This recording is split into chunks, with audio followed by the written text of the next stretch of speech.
Brandon Krisztal has just joined us. If you guys could go ahead and bring Brandon in.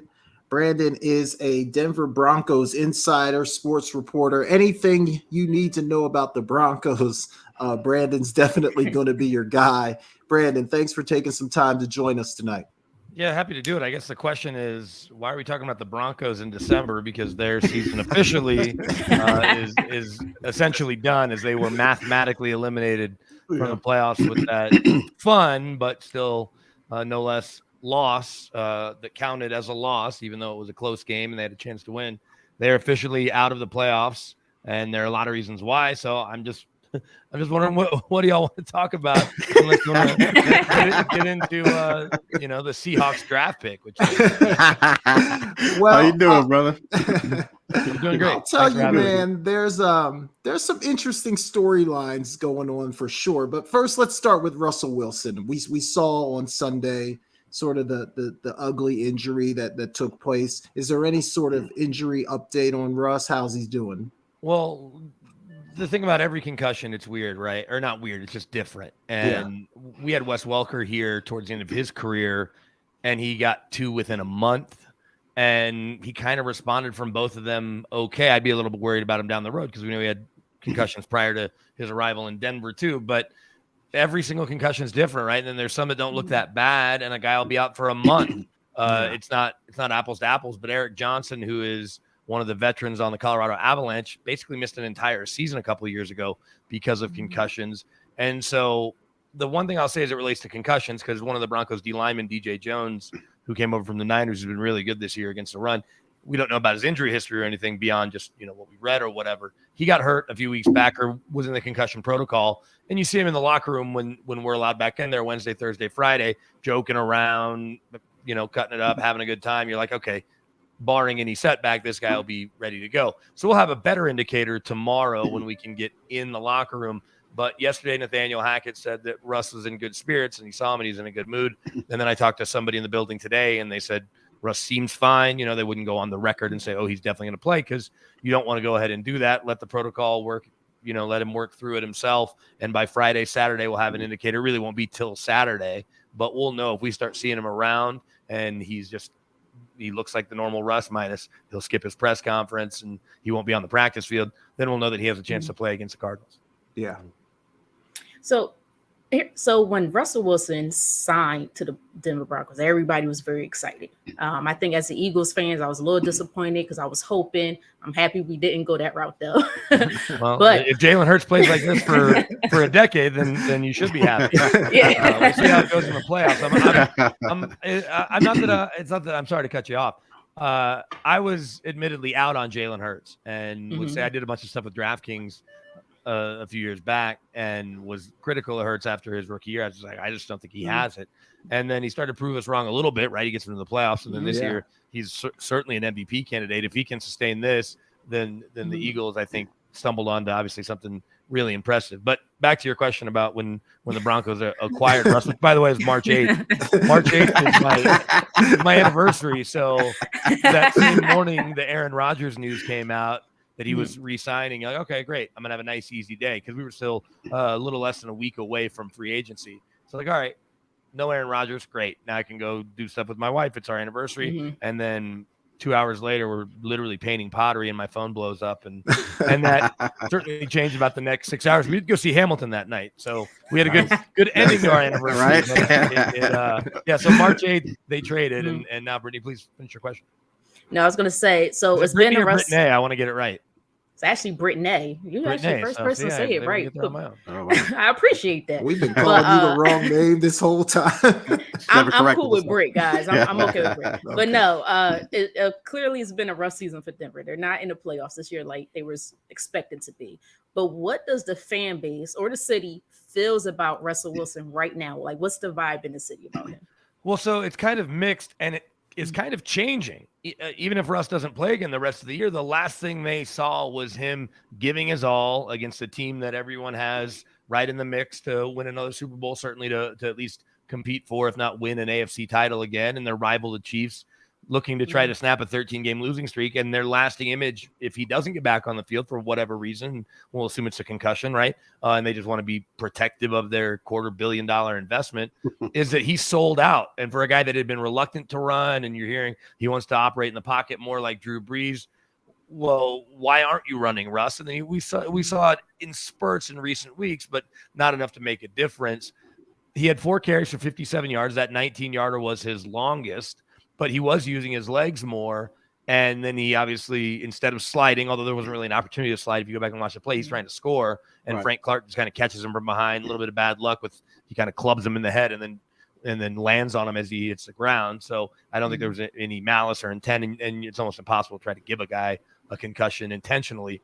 But that kind of changed the narrative a little bit. And we'll see if he does get back on the field, which I expect him to, what the final 4-3-2 or just one game, whatever he ends up playing with the rest of the schedule, can he convince Broncos country that it was worth trading all those picks for him and signing him to this long-term deal, because he still has plenty of magic left, not only in his arm, but in his legs. And he just needs to get on the same page with the coach and the play caller and his new teammates, which are constantly changing, not just because he's in a new situation, but the Broncos injuries are absurd this year. They've got the most money on IR by a wide margin. And at some point, he's lost every single starter, including himself. Every single starter has missed at least one game, if not multiple, for the Broncos offense from what was penciled in August.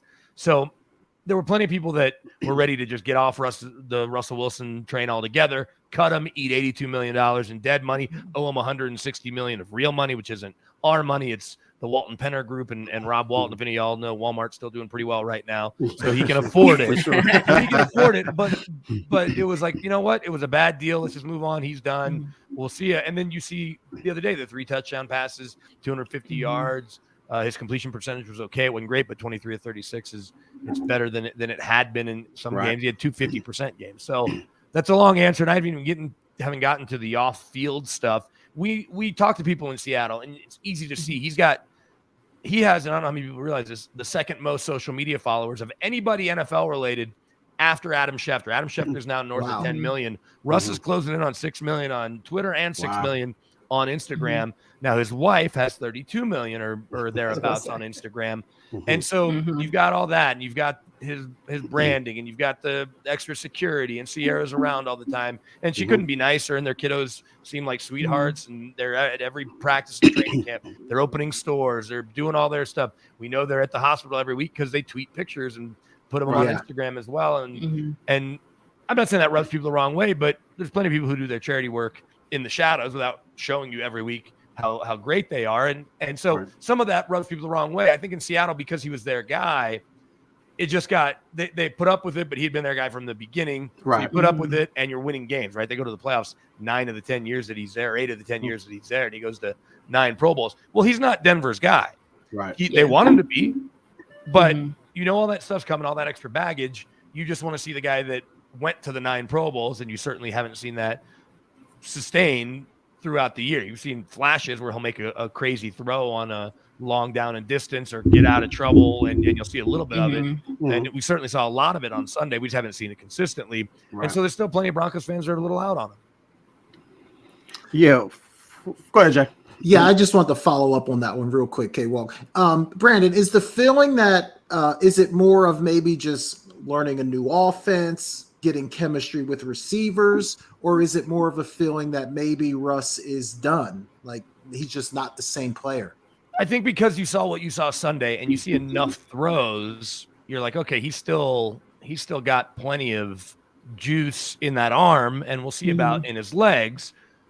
And I alluded to it earlier, the idea that you want to operate from the pocket is all well and good, but Drew Brees has been a 5'11-ish quarterback his whole life in the pocket. Yeah. Russell Wilson hasn't, and I'm probably going to in the offseason. I'd like to find someone else that's already done this, but he threw 292 touchdown passes in Seattle, not counting the playoffs.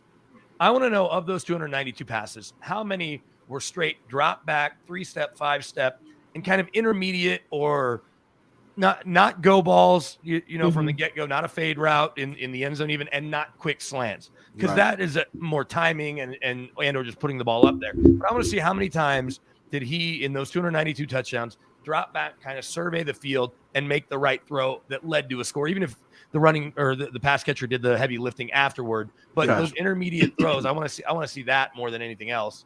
And so I'd be willing to bet, though, out of 292, it's probably certainly less than a third. It may be less than 50, where it was just straight drop back and let it rip 10 to 22 yards over a linebacker in front of a safety. Because we've seen him pass up plenty this year where tight end's right in the middle of the field and the center has vacated, basically, I don't call it the A gap, but literally right where the center was is open, and he just doesn't even look there. And he skipped some check downs, and there's some stuff that you're just wondering, is he used to looking at things from that vantage point? Because we had Hugh Millen on, who's an analyst in Seattle, played in the league forever, played with Elway here for a couple of years, was with the Cowboys, with Aikman, was with Marino, knows really good quarterback play. I think he was with Warren Moon. And he says on top of Russ being short, which is its own thing, because the linemen on average 6'3" to 6'5". Right. At that height, everyone's also wider than him. So the second that a Chris Jones is fighting off a block when they're playing the Chiefs, he's also taking up more space and cutting into those sight lines that he just can't see kind of tackle to tackle. Yeah. So if they can keep him under center and let him operate play action and on the edge, that just allows him to do what he does best. And maybe it was a reluctance by Nathaniel Hackett or whatever it was to put him under center more, or maybe it was Russ kind of pushing back. But over time, I think that there is enough left in the tank, and they're stuck with him anyway. It's not practical to cut him right now. If he has another season next year, whether it's Nathaniel Hackett in some form or fashion as a head coach with whoever the play caller is, Clint Kubiak or whoever, then you have to let him go, right? And you have to eat that $50 million in dead money and play the $100 million or whatever else is still owed.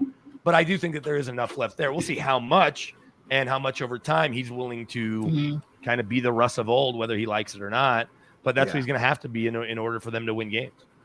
Yeah. Now you mentioned it, Nathaniel Hackett, and whether he'll be there or not. I'm not sure if you were alluding to that, but I'm going to ask the question: Are there rumors? Is he on the hot seat? And also, and is Ejiro Evero, is he getting any looks? Are there news about him possibly being the next head coach there or anywhere else in the league for that matter? I think everything is on the table, including Nathaniel Hackett losing his job. That probably feels like the safest bet if you wanted to say it just hasn't worked out. And part of the reason is not only his inability to get things going when he was the play caller and he gave those duties up a few weeks back. Clint Kubiak is calling Nathaniel Hackett's playbook, though, not Clint's version of the playbook that he had last year with the Vikings and whatever it is evolved from working with his dad. And, they're from the same tree and all of that. But Clint's having to call Nathaniel's playbook. And it has felt like there's more continuity. But I think when you look at it and you look at some of the position coaches he hired, maybe he relied on his agent a little too much. Now, Ejiro Evero, and the only reason I know exactly how he pronounces it, I've talked to him 100 times, I saw a video where he sit there, he goes, "My name is Ejiro Evero." And I'm like, oh, that's how you say it. Because everyone says it different, including Hackett, who was his college roommate. So they only worked together for 1 year in Tampa. And Evero has gone on his own path, but he was there with Monty Kiffin. He's been with Vic Fangio in San Fran. He was with Wade Phillips, and now he's here on his own. And I might be missing somebody in there. Dom Capers is a part of this staff as an advisor. He certainly has made a name for himself. And I don't know, you're going to see, because there's league meetings going on right now, and the Broncos have someone who's like third in line. Her name's Kelly Klein. She might become the first female GM. I know that the Eagles have somebody in their personnel office, so does Buffalo. It's going to kind of be a race. I shouldn't say for a second female GM. And so there's a second opportunity for them to be in front of owners at the owners meeting that's about to start tomorrow. But there was one in August in Atlanta where one coach and one person in your personnel staff flew out to Atlanta and got to meet owners. So that owners aren't asking other people they know. They say, "Oh, I met Coach Evero. He was very impressive," or this or that. Or I met this young lady or this young man that I'm hearing about. I'm hearing this buzz. I got to talk to him for 10 minutes. So all it takes is one. And if the Broncos are going to move on from Hackett, they really like him in the building. What's funny about it is that if you, in a vacuum, let's say Hackett would have stayed in Green Bay, Evero would have stayed in LA and gotten a head job this year, just call it Denver, right? Right. Odds are he would have hired Nathaniel Hackett to be his play caller. So if he does get the job, he can't keep Hackett as much as he would want to, because they've been friends for over 20 years. But there is a chance, Raheem Morris was getting so much buzz when they moved on from Gruden. I think the Glazers were like, no, we have to hire this guy. when Mike Tomlin, left the Vikings, he came in and blew the Steelers away. And look, he's got a Hall of Fame resume. Right. So all it takes is one GM or one owner, or obviously a combination.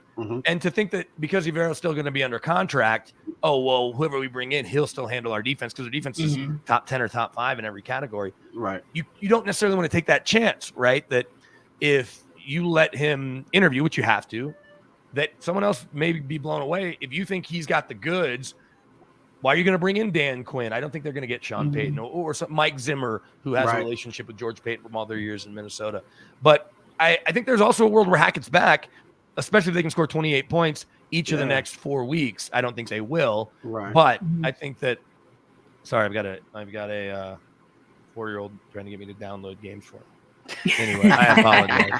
He's supposed to be upstairs eating dinner. Anyway, there's a world where he's back, because I mentioned all those injuries. They say, look, you started to figure out exactly what you need to figure out. You started to figure out how to work with Russ. Yeah, we've made concessions with all the stuff that we allow Russ to kind of have. Russ has his own office. He has people that work just with him, a nutritionist, a physical therapist. Jake Heaps, the old quarterback, is his quarterback's coach. And instead of being in the quarterback's room, Jake Heaps and Russ are in Russ's office, something you don't normally see. Peyton Manning didn't have an office. It's a whole different conversation. Maybe we can talk about in the offseason. But there's a chance that George Payton doesn't want to go to his brand new boss and say, look, yeah, I know you guys just bought the team and I hired Hackett a year ago. I blew it. I think he'd like to say, let's give this time. Yes, the fan base might be mad. We've got 90,000 people waiting for season tickets. We've got Russell Wilson. We've got the TV. The money's not the issue. And for the Waltons, it's not. They're the richest owners in the NFL. Right. But it's not the craziest thing, because they obviously showed that they care and they're playing hard. And we've seen them play hard. They just keep finding ways to lose. They've lost 8 one-possession games. Yeah, I was going to say that, because they have a Super Bowl caliber type defense for sure. It's just that offense is just not there, and that's why I had to ask about Evero and then where he was and what kind of. Well, but also, I'm guessing y'all play fantasy. Javonte Williams goes out in week 4. Melvin Gordon, obviously, never gets on track. Tim Patrick, who they were counting on, maybe not their top guy, but definitely their best leader on offense. I guess not named Russ, and talking to guys on the team, losing him has been huge. Yeah, because he wasn't dynamic, but on 3rd and 6, he would get you that 6.5, and he'd go across the middle. He always is a willing participant in the run game to block. More than that, a tone setter. So they didn't have Tim Patrick. They've had every O-lineman now, with Dalton Reisner missing the other day, miss at least one game. Garrett Bowles, their left tackle, who's the 3rd highest paid guy on the team. He's been out since the middle of the year. So it's not that you're making excuses as much as you're just kind of explaining why it hasn't ever really gotten on track. Greg Dulcich, who you really like, if you've seen what he's been able to do, the rookie tight end, he didn't get going until week 7 because of a hamstring that he had since May. Cortland Sutton's out now. Jerry Judy's been in and out. KJ Hamler can't get healthy. So it hasn't been good on an injury front. And because of all that, maybe they have a chance to survive. Yeah, and that Melvin Gordon situation didn't help either. So no. Yeah. But that's all I have, Jay. I'll turn it back over to you. Yeah, Brandon, last one, then we'll get you out of here. A little bit off topic, but feel like I just want to ask, Deion Sanders, now head coach in Colorado. Has any of that come onto your radar? Can you feel the buzz or excitement of kind of what's going on with that whole thing? Absolutely. I got to, or was asked to go cover his press conference. I wasn't on the road when the Broncos were in Baltimore. So instead of seeing them blow that 9-3 lead to Tyler Huntley and company when they had knocked Lamar out of the game, I was in Boulder for one of the strangest press conferences I've ever been a part of. As Coach Prime came in, as a kid who grew up in Dallas in the 90s, Deion and I played corner growing up, as K-Dub remember from our flag football days. Great corner, by the way, ladies and gentlemen. Great corner. Getting Deion in town is cool. I've had a chance to meet him over the years and interview him, but I don't really know him. I know some of those other Cowboys. Michael Irvin I just run into a lot. But it's cool having him there. He's completely changed a dormant program that was maybe the worst in D1. You see my Kansas Jayhawks stuff. I love the Jayhawks. Their football team was already on the ascension with what their new coach came in and Lance Leipold, but he's not going to steal kids from Notre Dame and Florida and A&M. But that's what Deion's doing between bringing his kid as a quarterback, the transfer portal, and the NIL stuff they're going to be able to get. It's really exciting. It looks like he can coach, and he's hiring really good coaches around him to handle the football stuff, the X's and O's. He's handling the big picture. And as Alfred Williams, who I work with, who won the Butt Kiss Award and was 2-time Big 8 Defensive Player of the Year, was a pass rusher opposite Kanavis McGee on that national championship team. He said Bill McCartney never called plays for those buffs, those legendary buff teams, but he always knew, hey, let's hit him with the reverse. Hey, let's send an all-out blitz. It would be stuff like that. So assuming Prime, who certainly played the game at the highest level, has that instinct about him, and because he can assemble all this talent on the staff and on the field, they could become relevant real quick. I don't know if they're going to be knocking on the door of a national championship, but a bowl game is not unrealistic, especially as the Pac-12 will get watered down when SC and UCLA leave. Right, exactly. Yeah, absolutely. All right, Brandon, thanks, man. We certainly appreciate you taking some Appreciate time. you, brother. It was a pleasure, man. Appreciate Thank you. Absolutely, guys. I'll talk Go to you. Get those downloads, man. Go get those downloads done, man. Yeah, maybe I'll see you. Let me know. Super Bowl week, Combine, any of that. Hit me up and we'll try to do something. I got you, brother. Appreciate it, Thanks, Brandon. guys. Thank you. You're right.